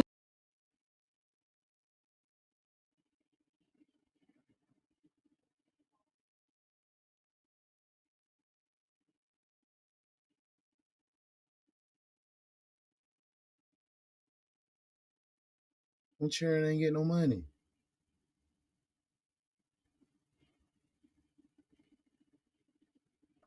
Insurance couldn't get 20 bands. Insurance couldn't get 100. Couldn't bust that down the middle. Oh, you a dog. You a dog, boy. Well, yes, children, right? But we split. And his what? The mother of his children, right? Not for her. It wasn't for her. Levi, to this day, does she know that there was a policy? No. Karl also saw to it that Levi's ex-wife Cassie was never aware of the policy. According to a statement she made on May 4th of 2012, 3.5 years after Levi's death, she described when she found out about the funds for the first time. I can't believe Karl had an insurance policy on Levi. I'm shocked and sick by this. I was always told there was no money, nothing. Oh, you ain't even tell his wife you did that? Oh, you a filthy, low down, nasty, dirty, funky, ain't worth 2 nickels worth together. Oh. Ooh-wee. I hope that. Let's go through it right now. No, Before his death, you and him go down and he becomes insured. Right. You're the beneficiary. Right. For what totals will be $700,000. Yeah, which I only thought was $300 because I didn't know there was an accidental death. Why would he do that? I don't know. You're a liar. You knew it. You signed it. That recognized that it had that rider on there. You can't even lie right. And you just lied about being on all this dope because you would be dead, you dumbass. Come on, man. Lock this man up, bro. We ain't even got this. I want to tell y'all, we only 28 minutes in. So then he died in an accident. I don't know. Yeah. Strange. Now the detective is tying up all the details of the insurance to show how bad it looks. He's hoping that Karl will confess to one of the alternative theories they proposed earlier when he realizes how terrible this one appears. Rich homie Quan did the same thing. Popped them fakey perkies and never woke up.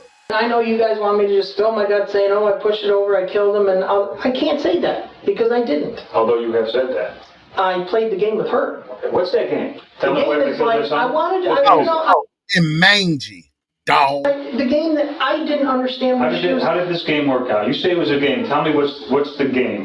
Karl refers to confessing to his wife about killing his son as a game, but he's unable to give a clear answer as to what he was hoping to achieve by allegedly lying to her.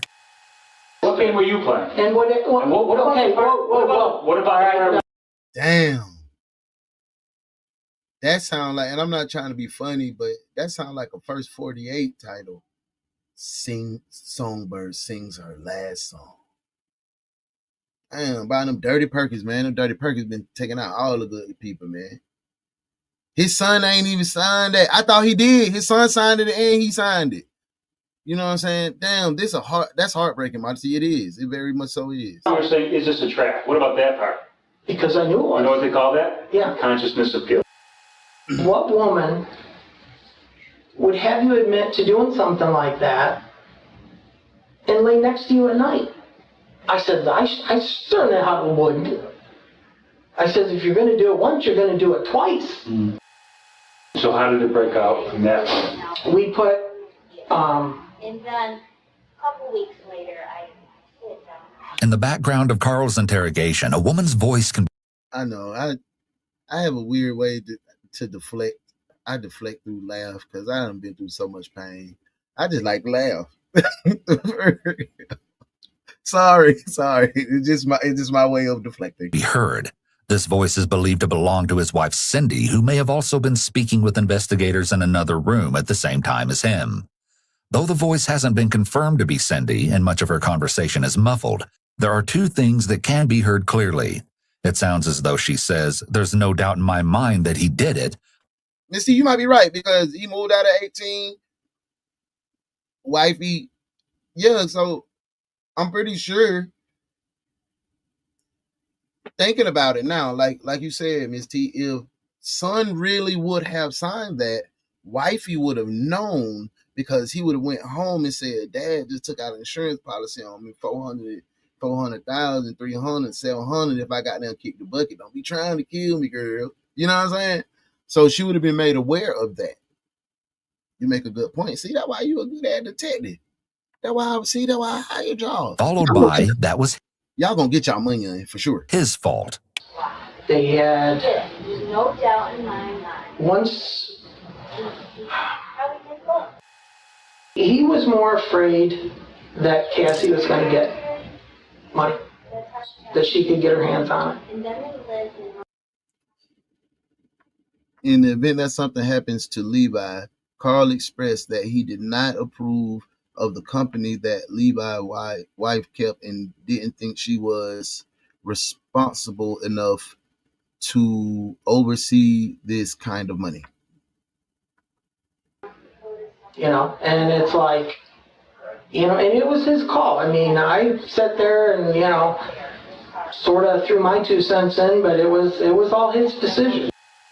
If they need braces, if they need glasses. See, then he said it was Levi's decision to take out the insurance policy, Miss T. See how he lying. That son had no clue about the policy. Hell, most people who have insurance policies on other people don't tell them. Yeah, my mama ain't tell Uncle Bubbles. God damn it. She got one on his crazy ass. Hey, he knew his dad was a jerk. He would want his kids taken care of. Yes, absolutely. Put the money in the trust fund for them babies, you freaking liar.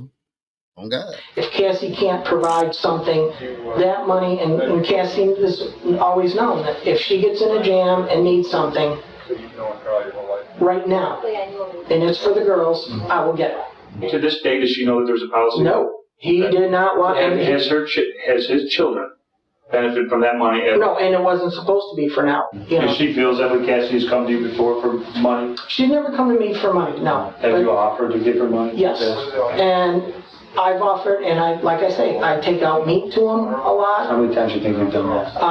Only once, but a big. It was a big load. Big load because. When was that? A month or so ago. But I've been after. So for $707,000, you took a box of meat. Cool, bit out. I mean, you can check my emails all the time. I mean, you know, do you need meat? Do you need meat? Well, not right now. Not right now. I offered her, you know, I buy a Thanksgiving turkey for her. I just feel I owe it to her, you know?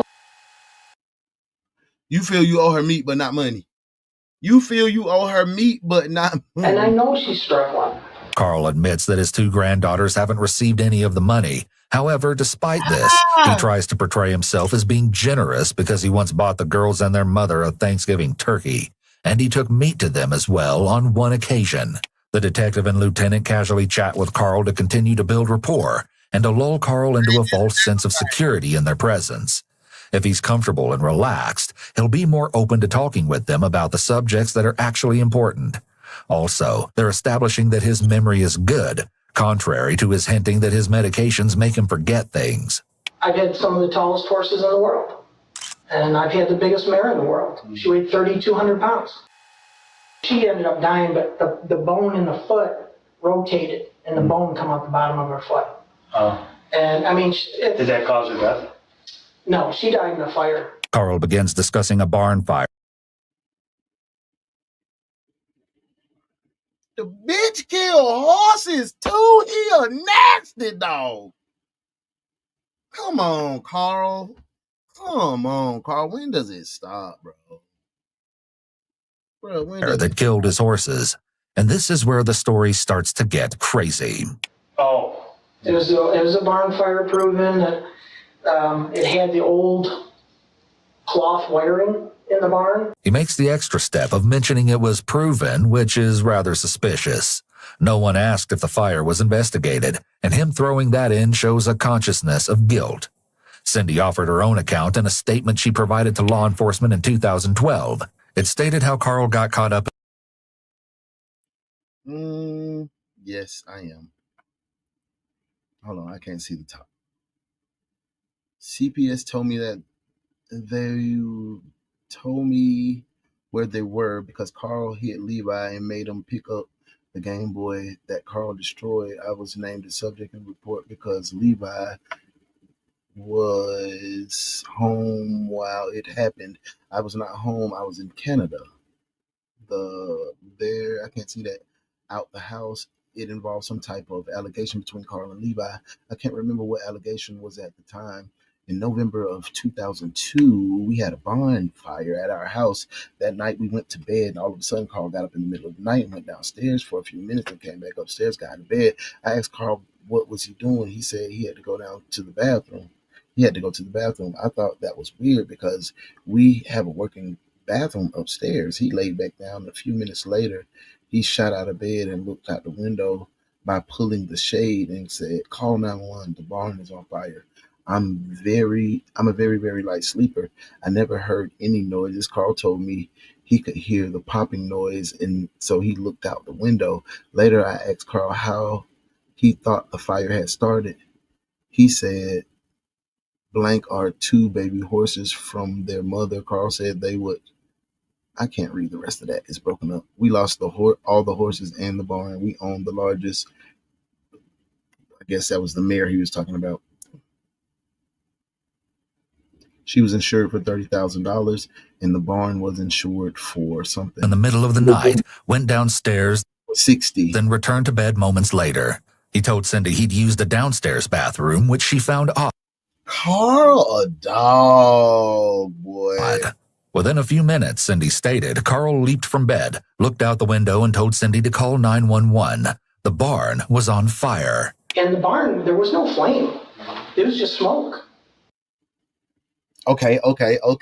Poindexter is back there working, y'all. He got the numbers going up on a Tuesday. Look, we got 150, 150, 150, 150, 150. Yeah, you see that?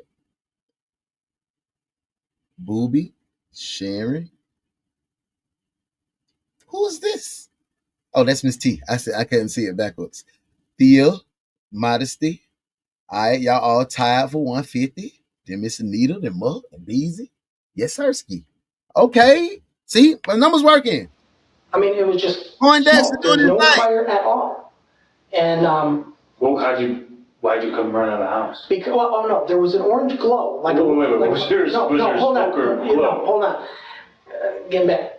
There was I looked out the window and we had like an inch or two of snow, and there was an orange glow out in the driveway. From the smoke? No. Why am I getting confused? No, just hold on a second. I got to backtrack here. All right. Following the barn fire, Karl was interviewed about the detective was like, bruh, you bullshit, bruh. His wife better thank God she's still alive. Absolutely. Yep, Miss T. Seems like he got paid from the horses too. 60 from the barn, 40, 30 from the horses.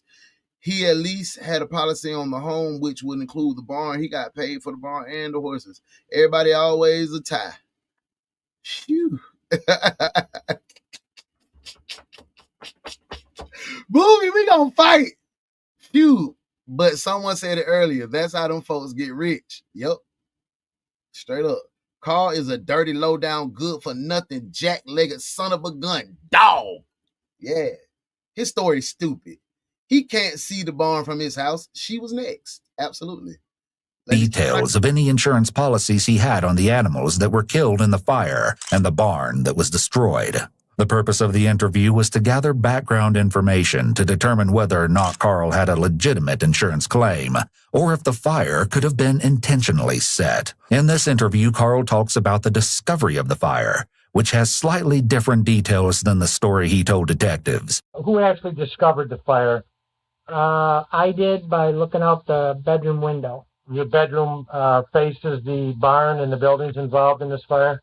No, the bedroom faces the road, but I could see the glow of orange on the ground due to the fact we had a little snow coverage. He also shares a story eerily similar to one he will tell later about another fire. Did you try to remove the horses once the fire was discovered? Yes, I went around the side of the barn. We had 2 big sliding doors. I opened up one, and there was so much smoke that it just forced me back. And that was on the property you have now? Yeah, that was the home barn that Dad had. Karl changes the topic to talk more about himself and his own background. What did you do in the military? I was top secret security clearance. I put nuclear bombs together. You're a liar. Okay. So what's that MOS? You're a liar. What's that MOS? Now, my father-in-law, when he joined in the 70s. He was in the Marine Corps for 34 years. He was a nuclear weapons tech. So he dealt with the supplies in the nuclear weapons. So it is a job, but I don't think goddamn Karl Karlson did that. MOS. Is there an MOS? It's a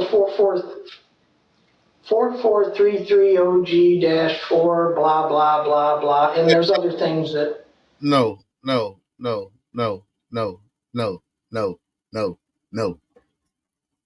I'm a combat veteran. My MOS is 8404. I started as a quad 0. A22 FMS Dallas. Look it up. See anywhere. 2nd Tank Battalion. 2nd Mardiv. Hoorah, devil. It's no G5, 8, TAC, 4, 3. None of that. Bullshit. You a nasty, valor-stealing dog. Karl Karlson. It's all top secret. That's stuff that we. So you weren't a truck driver? Oh yeah, I was truck driver, boy. You was motor T, boy. You load the 5 tons up. Shut up, you. Get in the car. Drive. Put the trucks in the bay, bro. Shut up. Appreciate you, devil. So when did you switch from that to top secrets? That's exactly how they talk to the motor T people like that. Marine Corps, bro. That's why I don't like shut up either, because that was another one. Don't tell me that. Because them boys, shut up, make you feel so stupid in the Marine Corps. Yeah. Crazy shredded mini wheat. Yeah. Insurance collector dog. Yeah. His ass ain't shit. Say it, muff. Arsonist and killer, dog. And animal killer, dog. That boy is a dog, boy. He clearly didn't do that, dog. Yeah, nah, for real. ABC 1, 2, 3, booby. They didn't get suspicious with all this misfortune. That's what I'm saying. He was just skating all these years. Skating by. Was he even in the military for real? Yeah, he was a truck driver. Boy, you drove the truck. Lock him up for impersonating a military officer. Absolutely. Absolutely, man. That's what it was. It was top secret because you would call them to. We had launch code. I carried launch code capabilities. We carried a lot. In the Marine Corps, drill sergeants be all in your face, spitting while they talk. And if you bust a move, if you think you bad enough to beat their ass, go ahead and try. Go ahead and try. Try it. Do it. Please do it. I like to see it. I've seen it several times. Do it. Try it. Get your licks off. Beat his ass. Bust a move. Do like this. Do like this. Do like that. See what happened. I done watched the Navy SEAL get booked with a gunnery sergeant at Field Med Service School. When the Navy crossover to become a part of the Marine Corps, that when the medics go from Navy boot camp to Marine Corps boot camp to be a part of the Marines, that's what I had to do. So when I watched a Navy SEAL who just got kicked out of BUD/S, he had just got done out of BUD/S, and he was trying to come be a corpsman. They told him he couldn't wear his crescent no more, and gunnery sergeant basically was like this close to him, and he turned like this to bust a move, and he went to like grab at Basie. Man, it was like no lie, about 20 damn tops. They beat the fuck out of that man. Beat that baby. I promise you. White guys, black guys, Mexican guys, beat the damn hell out that man. I said, I will never do. Roger that, sir. Dallas indicators. Who 1, 2, 3, 4. I was not busting that shit, boy. No. No, boy. All right. Yeah. Mother, you right. Shit that. Because you were calling the weapons. Oh, yeah. And the full-size missiles. KK tripping. Karl shows narcissistic traits by telling grandiose stories of himself, where he is often the hero. Here, Karl tells an unbelievably crazy story of how he was responsible. Beat the boy. They beat that man. And you know what was so bad? You know what was so bad about that muffin when they beat that man? When they beat that man, the muffin, they left him right there and said, "Doc, Corman up." And 3 of us had to go get him to go. The rest of the platoon marched to chow. For real, I say, what? Ain't nobody go to jail. Nobody going to prison. They beat the fuck out this man. Nope. Sent that boy to medical, to the BAS, got him patched up. And he better not miss too many goddamn days of training, because your ass gonna go back to the start of training. Yeah, that it's a different world. It's a different world in there, man. But yeah, that was woo. For assembling and delivering nuclear bombs. Apparently, he was even in charge of making launch codes for the U.S. military. He goes on to say that his delivery truck, which he used to deliver nuclear bombs across the U.S., caught on fire. Well, now you got fire with a nuke. That's bad, right? I don't know much about it. It sounds bad to me. Luckily, he was, of course, able to put out what he calls the most serious problem that you can have in the U.S. If I don't stop, this thing's going to burn, and it's going to blow, and we can't run fast enough. So finally, I stopped. I caught hell about it. What'd you do after you stopped? Nah, my cadence was so fire.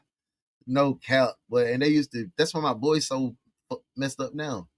For real, boy. My cadence was fire. My gunnery sergeant used to say, "Dallas, turn the radio on," every time. And he used to make me do my cadence, and everybody will hear us coming. And he'll just march us around the base just so I can do cadence, and he'd show off and be calling commands. No cap. My cadence was cold. My cadence was real cold. When I got my Marine Corps cadence, oh yeah, I was him. I was the RPOC. I was the leader of my division. I already know I had that experience. I should have went my ass in that Navy as an officer. Is my only regret in life. I love going to the Navy. The Navy saved my life, but the Marine Corps made me a man. Because I only did boot camp in the Navy. I never been on the ship. I never did nothing with the Navy base. I didn't wear a Navy uniform. I was a Marine Corps Regs. I was a devil. I was a dog. Real dog. Yes. Sharon, he tried to do it fast like we missed it. Well, my fault. My regret too. I would have been retired by the Navy. Yeah, I should have retired at 38, but I got the knee replacement and they sent me home straight up. But hey, I love the military. I tell anybody who's indecisive in their life before the age of 25, go take your 2 years in the Corps or in the service and see what you get. Liar, they don't just drive nuclear. But hey, pull up in Brunswick. Yeah, what's that? But that's that nuke bomb. Yeah.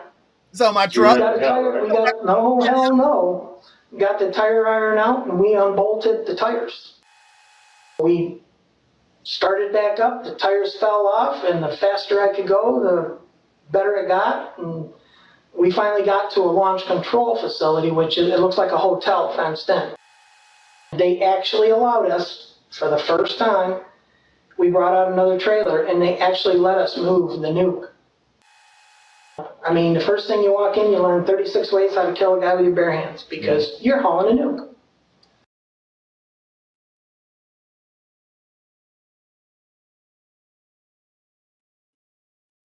These type of guys right here, bro, they ain't do shit. They ain't even get no fights in the military. And every day was a fight. Every single day was a fight. That boy ain't do nothing. That boy was pie. I'm talking about little Debbie. I'm talking about warm Swiss roll. I'm talking about real pie. And when you drive down the road, you got a M16 on your door, you got a pistol, you got an 870 Remington with an 8-inch barrel with a pump on top, aiming out your door. And it's like anybody gets near the truck, you kill them. How many people do you have to kill to protect the truck? The hope is that if they can get him to admit to something smaller, such as killing someone under... Nah, for real, the Navy made me a success story. If I would have stayed home, I would have had 17 kids. I would have been a dope boy. I would have been, well, yeah. Look at all the men in my life. Look at all my role models. All them boys trap niggas. Everyone on. Through and through. That's why they were so protective over me. Like, nah, you gonna leave, DD. Yeah, yeah. Red them boy caved my chest in several times. I called like the first time I was smoking, I seen that nigga. I was like, bro, I'm like, boom. I was like, he hit me in my chest, make my shoulders touch. Yeah, man, they knew I was gonna be the one to get up out of there. So military orders. Perhaps it could make it easier to Karl to admit to killing someone else, like his son Levi. Never on the truck. That's because anybody that he fell in love with, and when he got tired of him, he wanted money, he killed him. He's a compulsive liar, and compulsive liars are killers. They're willing to kill and do it. He's a compulsive liar that was willing to do anything for money. One of the most deadly people in the world. Kind of sound like his name should be Carla. Yeah. I was just emotionally broken, and I couldn't see my way at that time in my life. I tell y'all all the time, I was spiraled out of control. That's why God said, get these 2 keys and sit down somewhere. It's not for real. DJ saved me. DJ made me focus. I told you where I was going to. And what's funny is our security cops, they have to ask permission to put a round in the chamber. But us, being who we are, we're God. We don't have to answer. I go to work, and once a while. Oh, bro said we're God.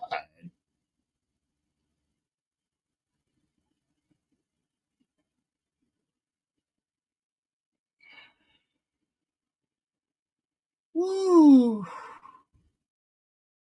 Oh, look, y'all can see the difference in my eyes now. You see it? You see it? Like, I'm looking straight, right? You can see it. You can see the difference where I had all the operations when I got messed up. Yeah, you can see it sometimes. Yeah, my junk go everywhere. But nah, Karl said we're God. Damn.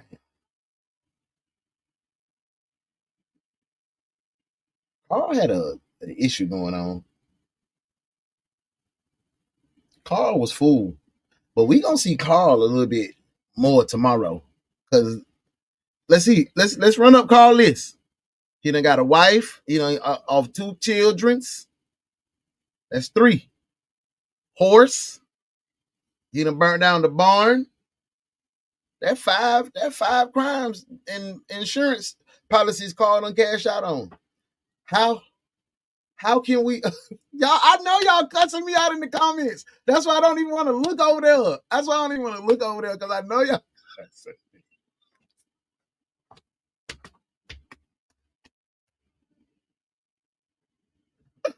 Hey, I love y'all though. I love y'all. For sure. Hey, man, if y'all don't hear nothing, man, real talk, man, I really genuinely appreciate the love and support y'all got dang on pour into making this happen, because some days are tougher than others. You feel me? And today I was happy I jumped on it, but y'all made me dig into a place where I had put that away. I had tucked that away. And I appreciate y'all letting me share that moment with you. It threw me off. It threw me off my game. I didn't even have any jokes anymore. I was just like, damn, bro. It's just yeah. I appreciate y'all. I appreciate that though. I appreciate that. It's been fun. We gonna finish up. Karl got some more shit for y'all tomorrow. But I wanted to let y'all touch bases. I want to make sure that y'all understand. So I'm gonna leave y'all with Sly D. I'm gonna let y'all speak with Sly D. He gonna brief y'all again, because I don't think y'all understood about the checks. And then I'm gonna let y'all talk to Sergeant Early. Hey man, I love y'all. Y'all want to do the internet tonight? Y'all want to do the internet tonight? Let me know. Let's do the internet tonight. I'll see y'all tonight, man. Hey, love y'all.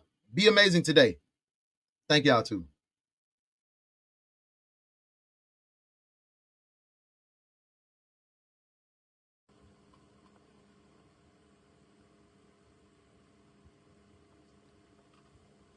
Good morning.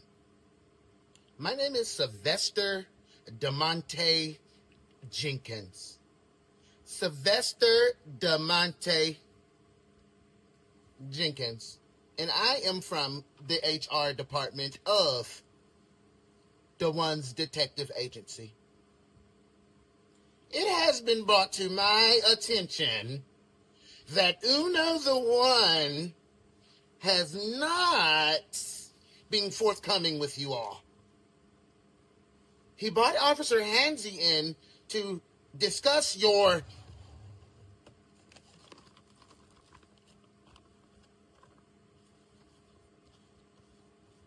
Munyon and checks. It was brought to my attention that you have not received it. Pardon me. Received your Munyon and checks. For anyone that has an issue with Uno the One, the lead detective here, leave me a message in my inbox. S. DeMonte Jenkins. We will have a fair and honest practice as long as I'm in charge of HR. Thank you for all that you do. Thank you for being great detectives. And make sure you're sharp when you come to work. Thank you. Good day.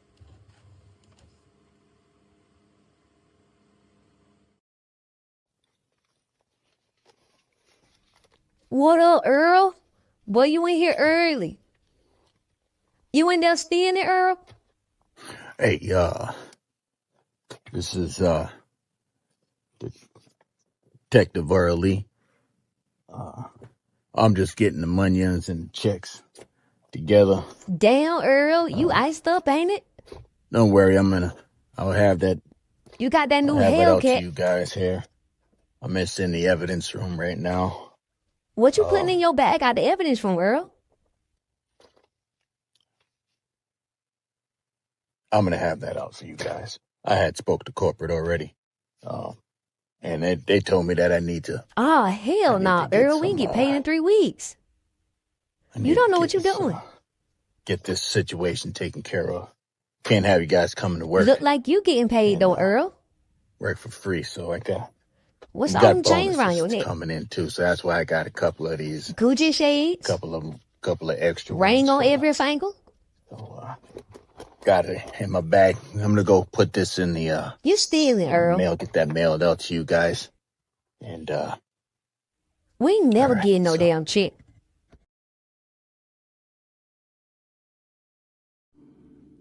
Here this morning, police are looking for a The suspect only detective agency capable of handling these grotesque and obscene cases.